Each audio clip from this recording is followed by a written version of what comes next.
Christian parenting.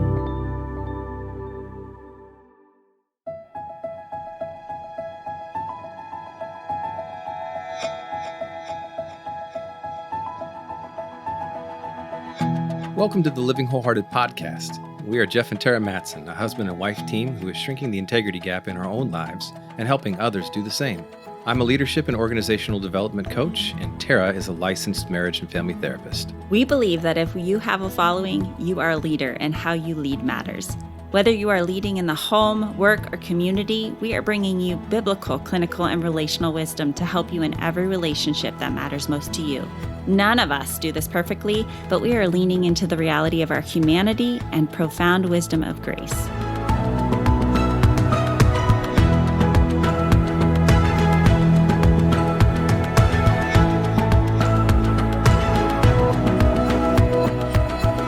Body image issues are common among both men and women.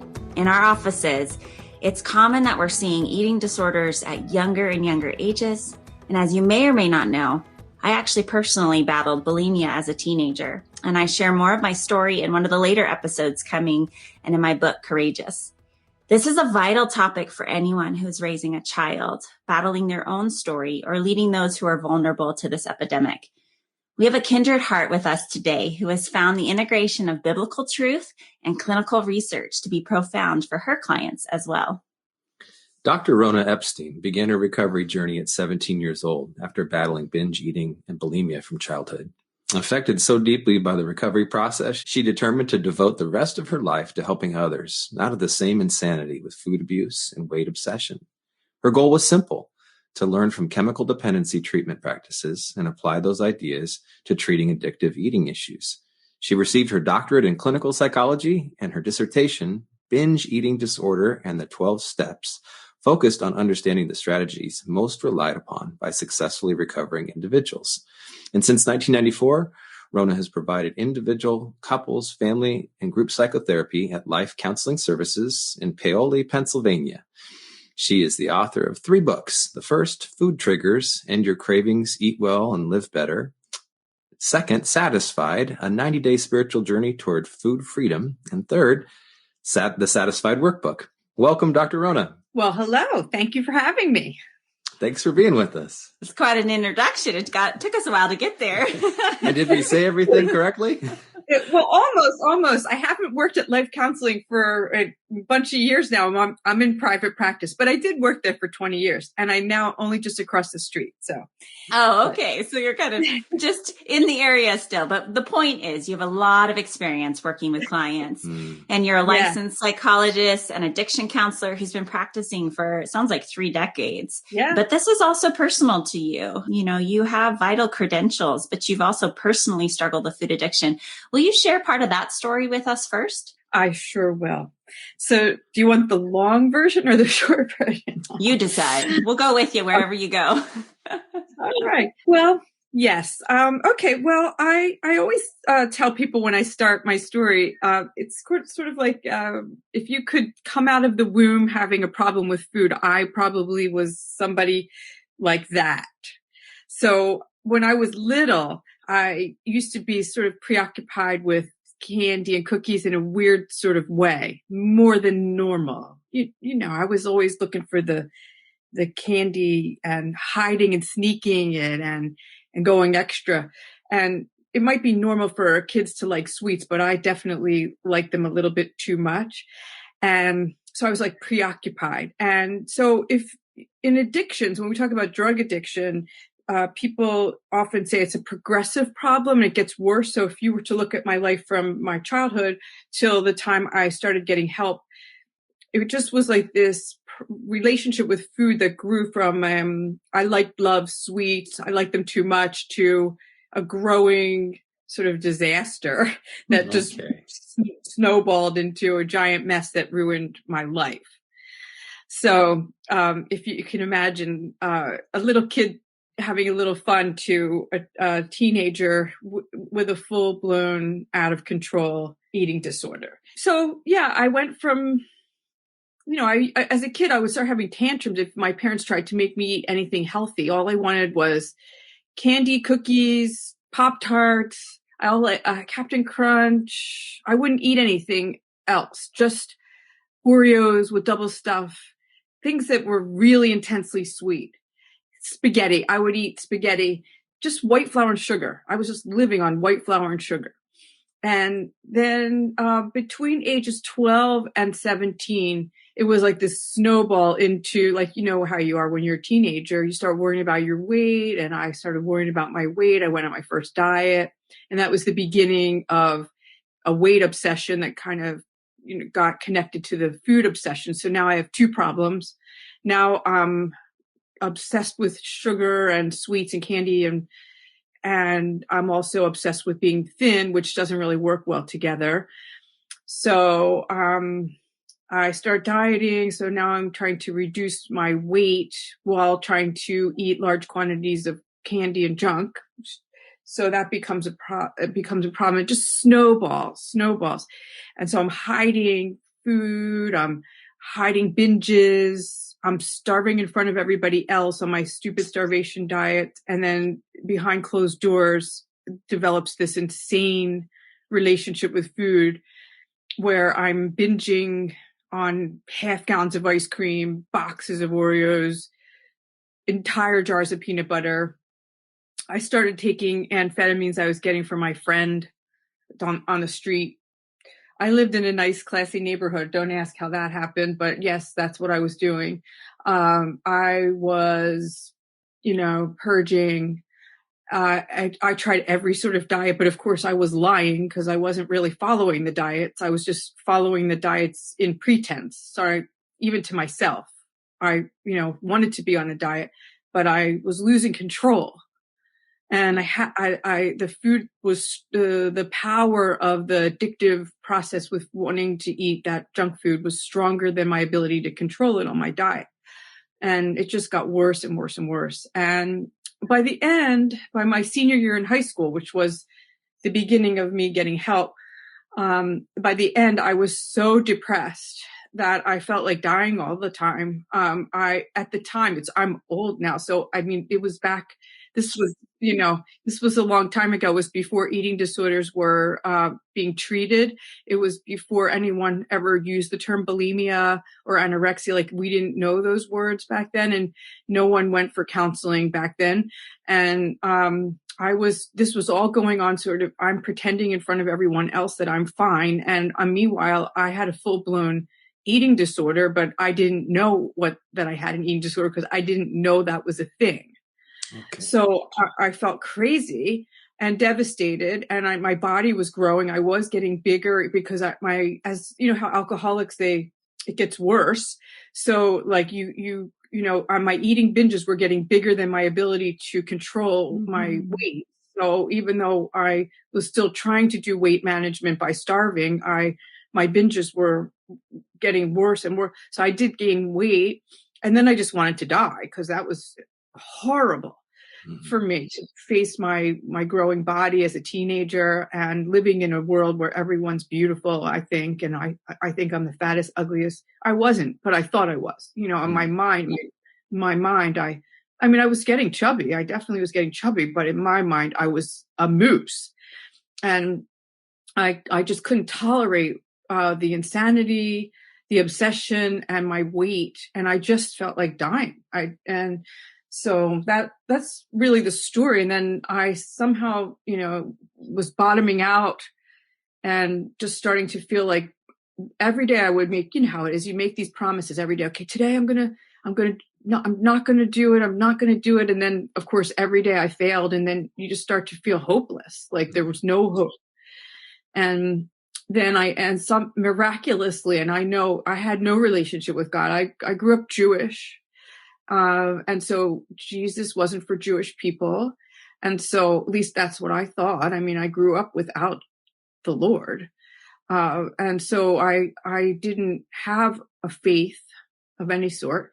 And so all I had was hopelessness. But I ended up somehow, and I know it was God, because I wouldn't have even thought to go to any help because I was hopeless.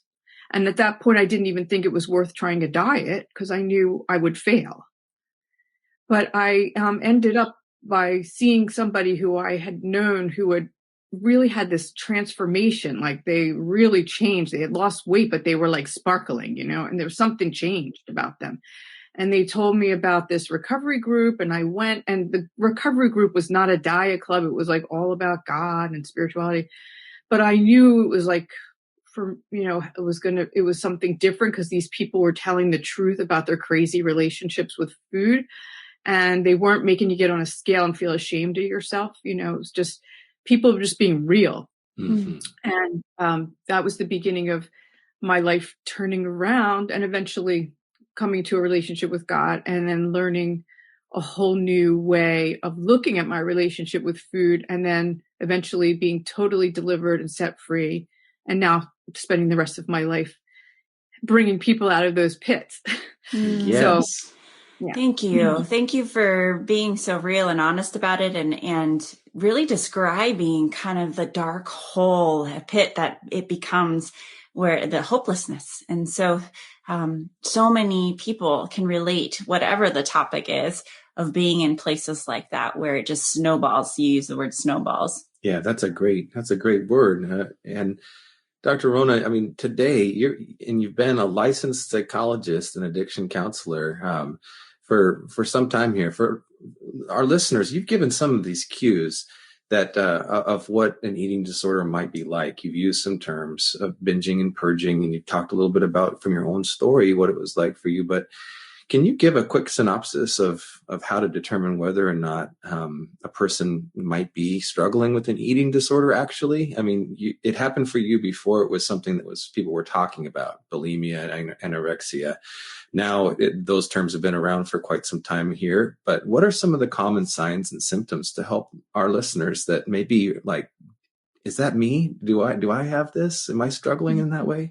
Well, there are multiple different eating disorders. So, my tendency is to, because of my past is with bulimia and compulsive eating, binge eating, and what I will use a term that's controversial, but it's what I do and what I specialize. My niche, which is a controversial niche, which is what I call food addiction. And the controversy is the addiction word, which people say you can't be addicted, but I'll talk with you about that. Okay. But when you talk about eating disorders, there's anorexia, which is really not what I treat. It is different, although there's some similarities, but anorexia is more with restricting.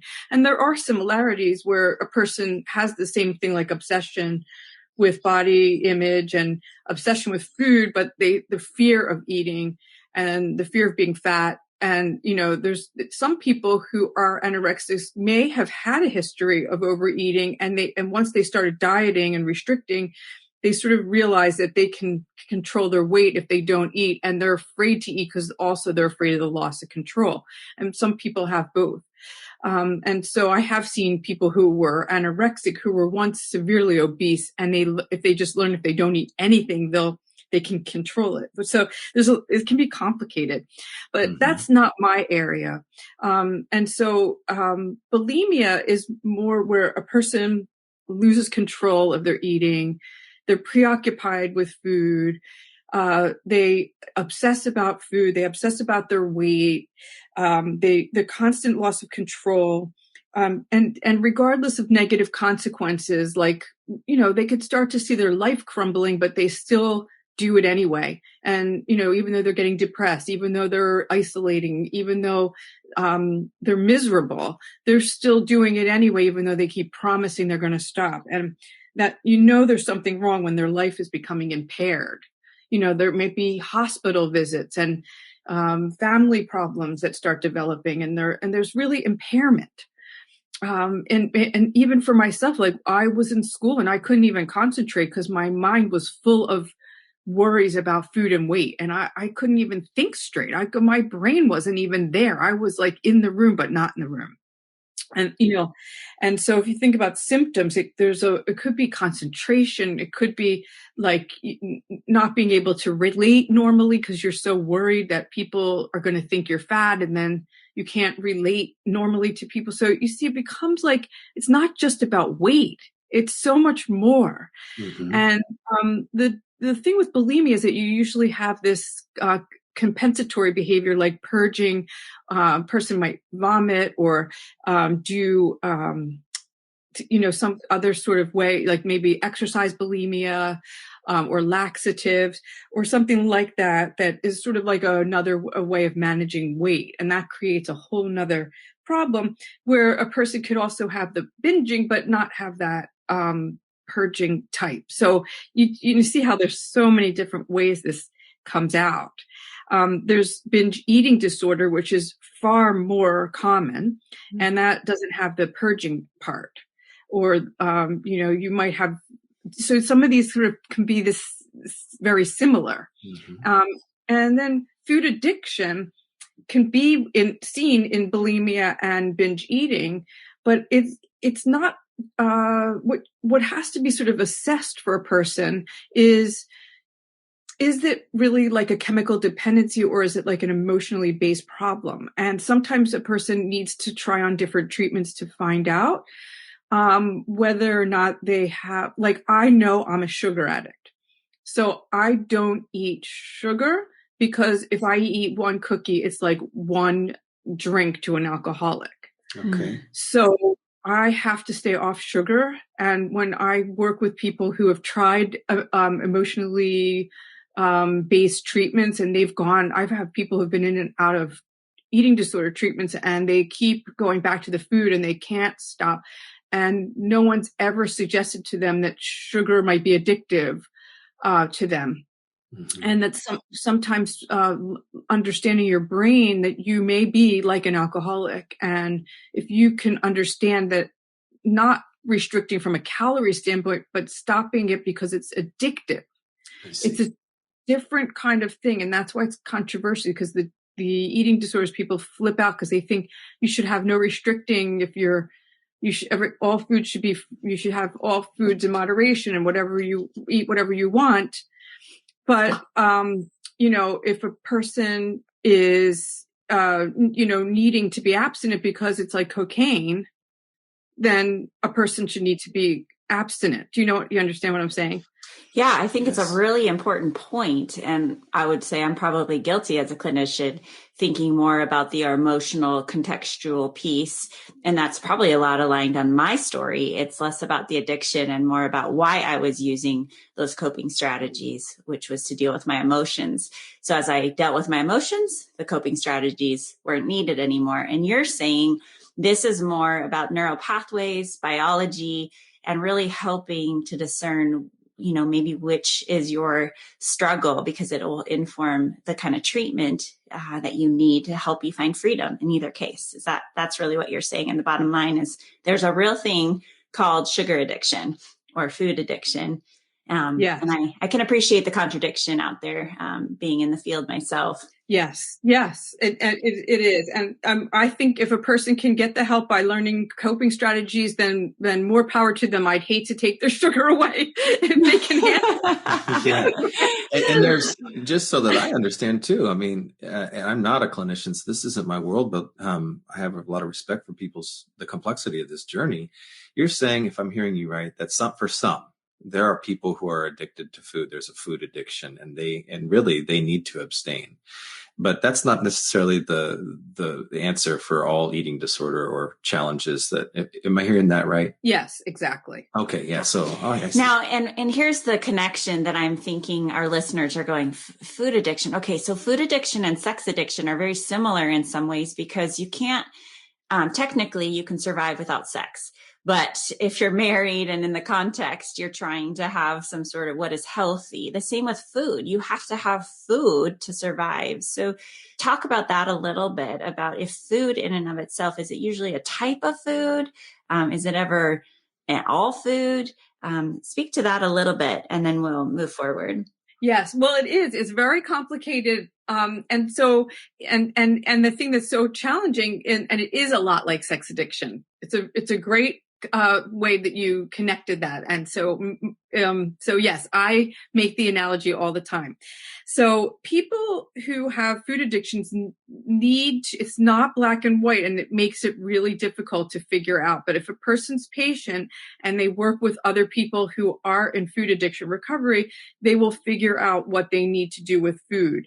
And there are people in the food addiction field who think that all people should do it this one particular way, and then there's other people who have different opinions about this. So it's Right. even the professionals have different opinions.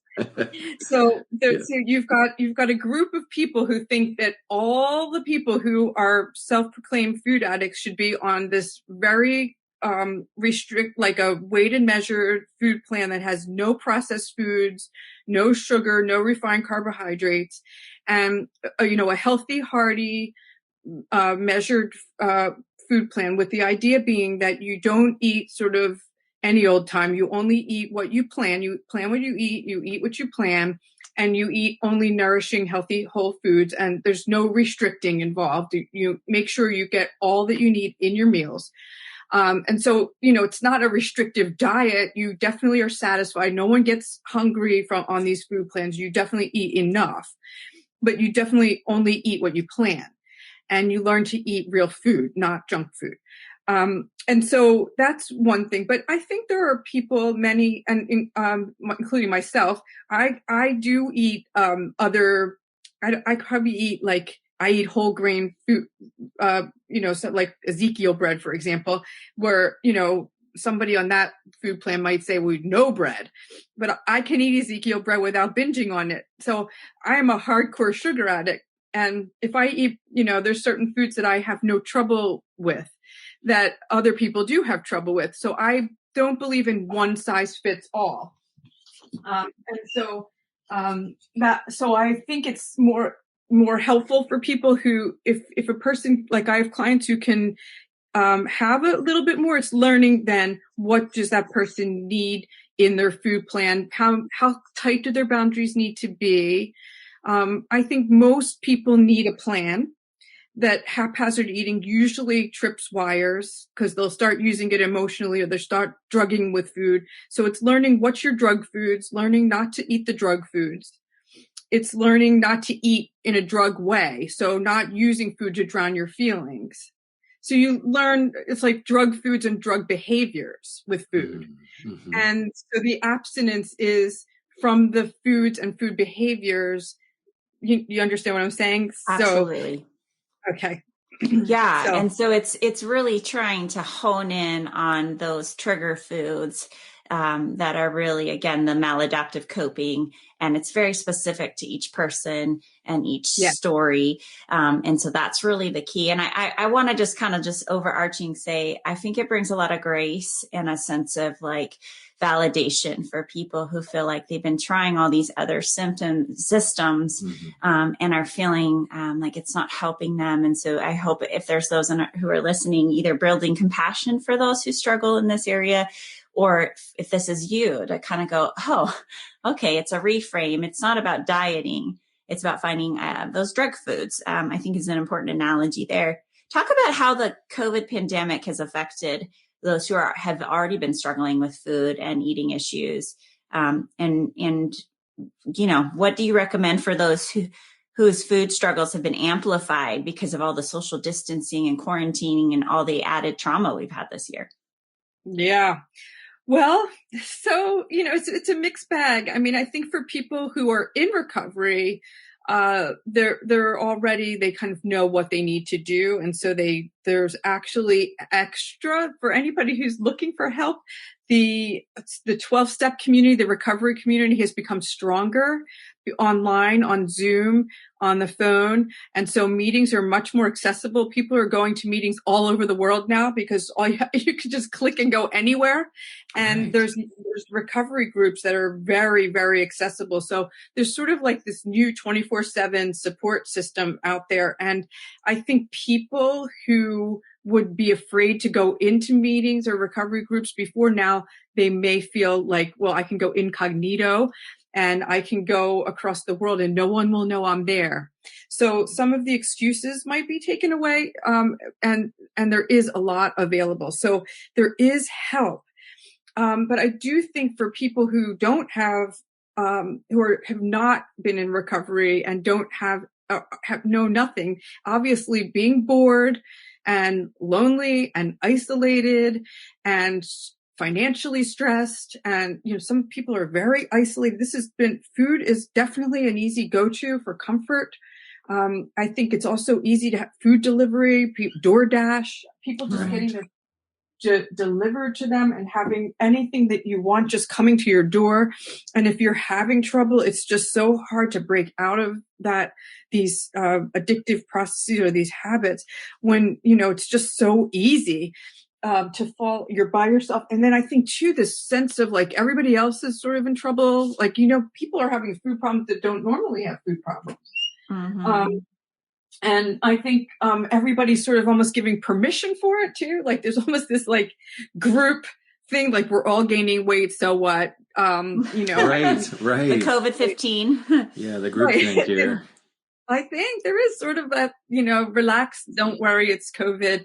And yet I think as the world begins to start opening up, and I can see some of my clients getting very anxious because they have to go back out of their houses and now they've put weight on and they don't feel comfortable being out there in front of people, in front of their coworkers and friends, and they haven't been seen and now they're nervous. And so it really depends. I mean, I think for some, it could be an opportunity because you have more, like you're not going out to eat, you're not driving past fast food restaurants. So, I mean, if you wanted to concentrate on recovery, you have a higher chance of kind of staying away from the temptations. Like you don't have to go by the local fast food places. You don't have to. You can stay home. It's easier. Yeah, such good points. There's kind of a variable here depending on people's stories, but the pro is there's more options now with the virtual world being extended. The downside is the increased anxiety and the easier access for food and hiding. So such a good point. Well, let's wrap up. Would you join us for a second half where we would like to talk about the connections between faith and the recovery, and specifically your workbook and how that can help resource those who are struggling and those who are helping those who are struggling with food addiction. But thank you so much for what you've shared so far, Dr. Rona, and we really look forward to hearing more in the next episode. Thank you. Sure, thank you.